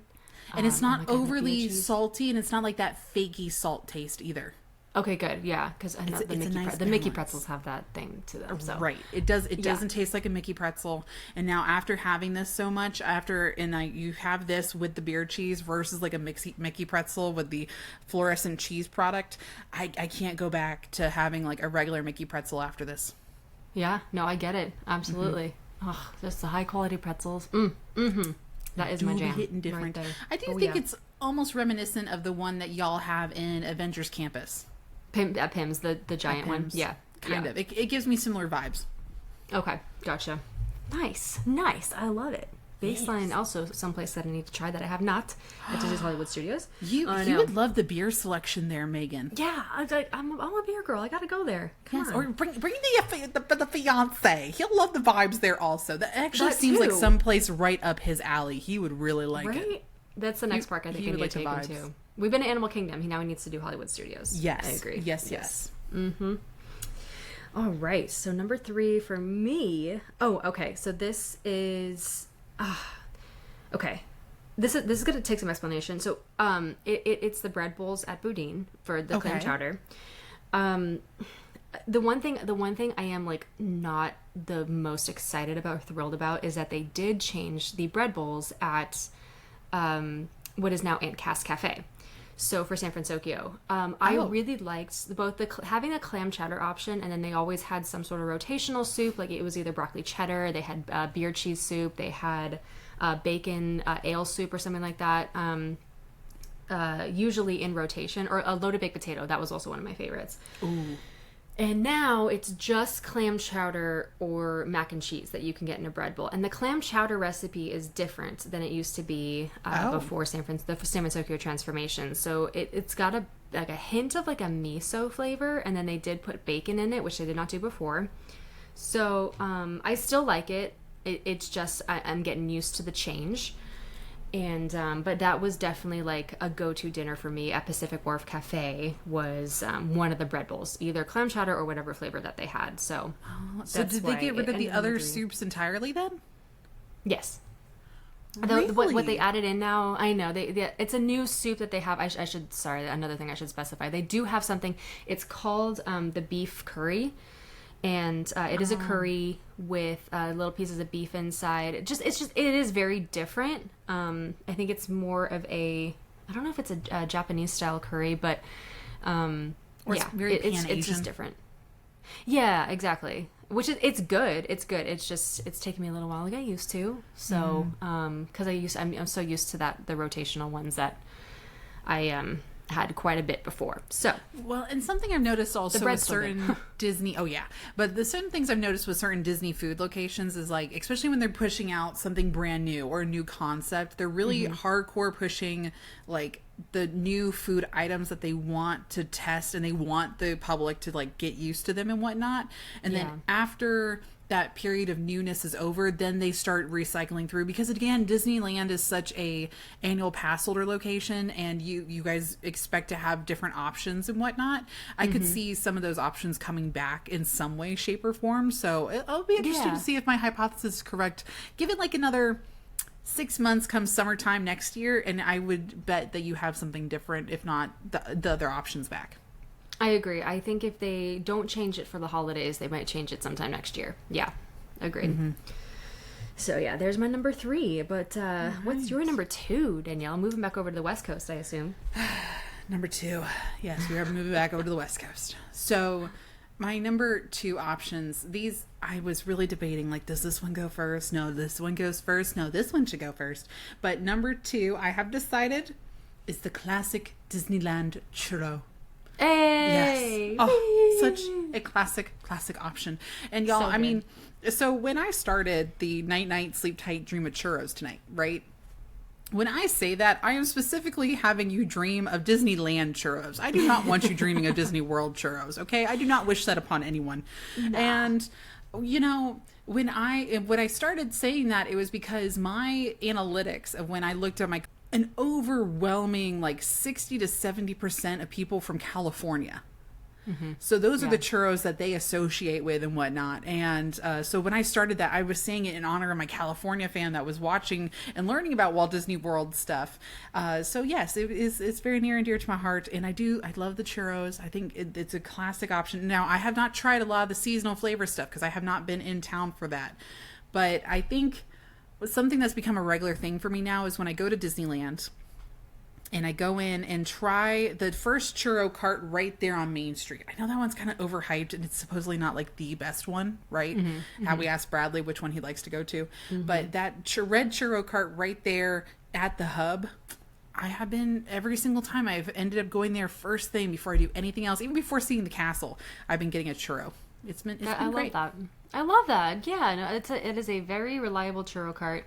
And it is the first one that you see right there on Main Street. It's got a lovely, like aesthetic and the feel to it, being the first one in Disneyland. So I totally get that, and I love it.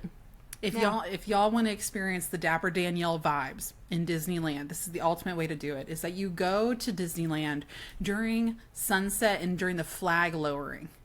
Right? You get your churro and you watch the flag ceremony as you're just like chewing on a churro. And if you're super patriotic like me and my family are, Dapper Dad is the Sam Eagle in our family, right? So we love watching the flag retreat and all this other stuff. And the way Disneyland does it, the audio and the honoring of each of the different like branches of the military and whatnot, and they play their theme songs and have those members step forward, gets me verklempt all the time, and I just get emotional. But so when I'm like getting emotional and eating a churro at the same time, just like, oh my gosh, this is beautiful. Yeah, that's me. That's how you have the really cool Dapper Danielle Disneyland experiences during flag retreat time in Disneyland. Oh, I love that. It is a really cool ceremony, and I do love being able to catch it when they do it around that sunset hour. So nice. Yes. Oh, love it. All right. So my number 2 is a Ronto wrap, and the regular one from Galaxy's Edge. A classic. I do love the breakfast and the garden style, the meatless one, but the regular Ronto wrap just hits every time, and it's such a good little snack option when you don't want a huge meal, but you need something substantial. I think it's just, the flavors. And you're all the way back there in the back of Batu anyway, right? And you're like, okay, you don't want to go to, what is it, Docking Bay 7? Docking Bay, yeah, because they have the full dishes. Yeah. So Docking Bay.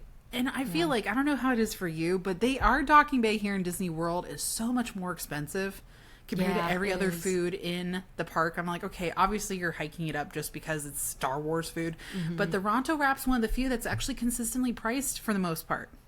It is. I know it. I guess it has increased in price, obviously, since it opened, but I think it's a pretty fair price for what it is, and again, super a lot lighter than the things at Docking Bay, and but still like just enough to be like, oh yeah, that was a good little snack there. So that had to go at number 2. I get that a lot. There is something at Docking Bay, the meatless meatballs or something like that, the falafel. Yeah, it's only like $12.50 or something, which is what I go to every time now. With hummus and pita bread. So anyway, just a little Docking Bay. Getting your protein in the hummus and whatnot. Yeah, exactly. So that's a little Docking Bay, tip for you. But anyway, Ronto wrap number 2. It's just so good every single time. So yeah, that's a good option. I love that. Well, before we get into our number ones, Yeah. Y'all, again, thank you so much for listening to the episode. And another shout out to Bradley Stephen Perry, who joined us on this episode. I think that was really great. He gave us a great list and whatnot. And now I do have his actual handles and whatnot, because you can just search his name, Bradley Stephen Perry, and his stuff will pop up. But if you want to find him on Instagram, it's Bradley_S_Perry12. On TikTok, it is Bradley S. Perry. And then his YouTube channel is Bradley Stephen Perry 1212. And that's to how to find him, find his content, all that other good stuff and whatnot. For me and Megan, we are very blessed that we have it all the same on all the socials. So for Megan, it is the magical millennial _ For me, it is the Dapper Danielle. And for our podcast, it is Disney Countdown Show and Pod Disney over on the Twitter and X. So, y'all, thank you guys so much again for listening through the entire episode. And now, thank you. Let's talk about our number one food options. Mm-hmm. I'm intrigued to hear yours, Megan, because mine's pretty simple. And if y'all have not guessed from this episode, or even last episode too, the two things I love most in this world is cheese and carbs. Right. So, of course, my number one option is going to have both of those. And it is specifically the grilled cheese from Jolly Holiday with the tomato basil soup. That little combo. Oh, so good. I think about it a little too often, actually, because it's on a sourdough. It's on a sourdough and it's grilled perfectly. It has multiple different cheeses. It's not just like simple cheddar. It's like 3 or 4 different kinds all melted together. And then you dunk into the little tomato basil soup, and it do be hitting different. And it is so, so good. It is. It's really like one of the best. It's any sort of restaurant. It's a great combo. And a very, very much a fan favorite over there at Jolly Holiday. It's like, and it's always warms your soul. Right. And it's open later too. Kind of like yeah. Our Casey's Corner on Main Street.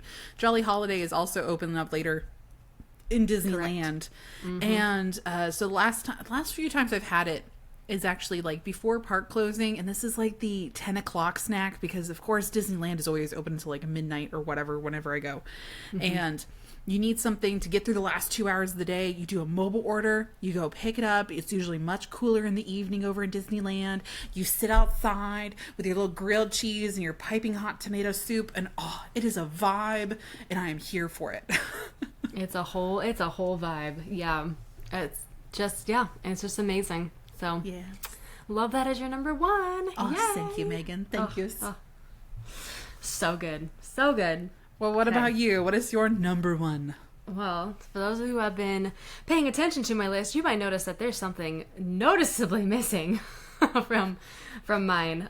So then my number one is the classic Disneyland churro. And for a couple of reasons we've stated with Bradley and with Dapper Danielle, of course, the churro to me is, first of all, in Disneyland it is the best, and you can never go wrong with a classic churro. And you can split it with somebody very easily, but I also do really enjoy the seasonal ones that Disneyland puts out every year, and they always have one. And definitely going to be multiple throughout, Halloween and Christmas. And then they usually have some stuff out for like the festivals that we have, like Lunar New Year or Food and Wine. So it's just, you can't go wrong, really. The Fluffernutter churro, I will say, is my current favorite seasonal. Ooh. They have yet to top that one. They've brought it back multiple times because of how popular it is. It's just peanut butter sauce, marshmallow sauce, and chocolate chips, and it's absolutely fabulous. And I keep seeing so many pictures about it, and who was it? One of our followers actually tagged me, and it's just like, trying Megan's suggestion for the Flutternutter churro, and so sorry Danielle can't have this. And I was like, I'm happy for you, but I hate you at the same time. Like, I was so jealous. Thanks. I'm like, happy for you, but also, no. Hate you. It's fine. Which I don't. I genuinely don't. But I'm just. No. I miss it. I want to try it, and I haven't had it yet. I know. I was pleasantly surprised when they brought that back for Halloween, because it's I feel like it's such a random, flavor to have for Halloween, and I hope they keep through the holidays. Peanut butter. It's kind of like a Reese's cup almost. Kind of. Yeah, that's actually a good point. So yeah, it is the churro. There it is at number one. I don't think anyone's surprised by that choice, but No. I had to. See, Truly and I best. feel like yours is a broad enough range because you're like, oh no, churro in general. Kind of like how mine's the spring roll cart. Like anything from the spring roll cart is kind of my Yeah. vibe. Yours is any of the Disneyland churros. So yes, Really, I think that's yeah. a good option. There was a sour candy they did last year or something for Halloween. Did not enjoy Yeah. that one so much, but that's the only one that I was like, nah. Oh, you know what? It was just incorrect. Excuse me. Sorry. Oh. They had the hot Cheetos and nacho cheese one. That was abysmal. Why would And you put I'm- hot Cheetos on a churro? beats me? I don't know. They tried to make a savory churro, but put some hot Cheeto dust on it with some nacho cheese underneath. And everyone was like, not everyone, but a couple of my friends were like, I actually really liked it. And I'm like, you're a liar.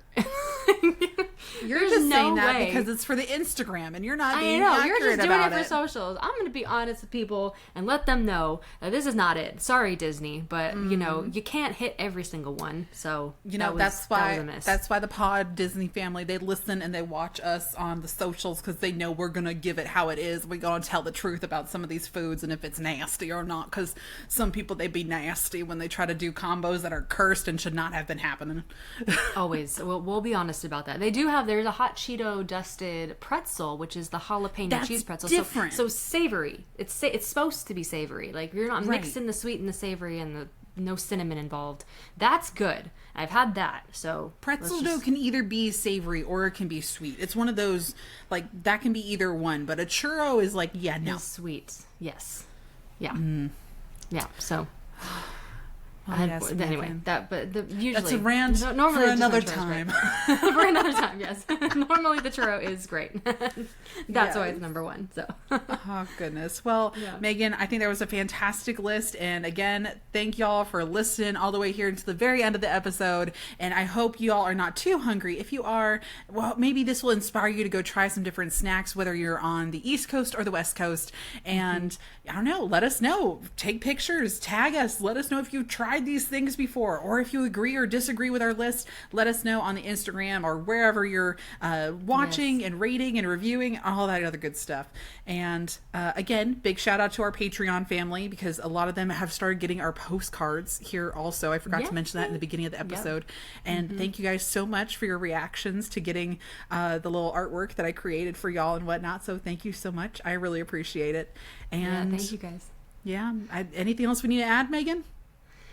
I think we're good. Thank you all so much for listening, and yeah, definitely let us know if you agree with our choices because I know we've we did put some great stuff in there, but maybe some did. hot takes. So let us know how you feel about them. Exactly. Yeah.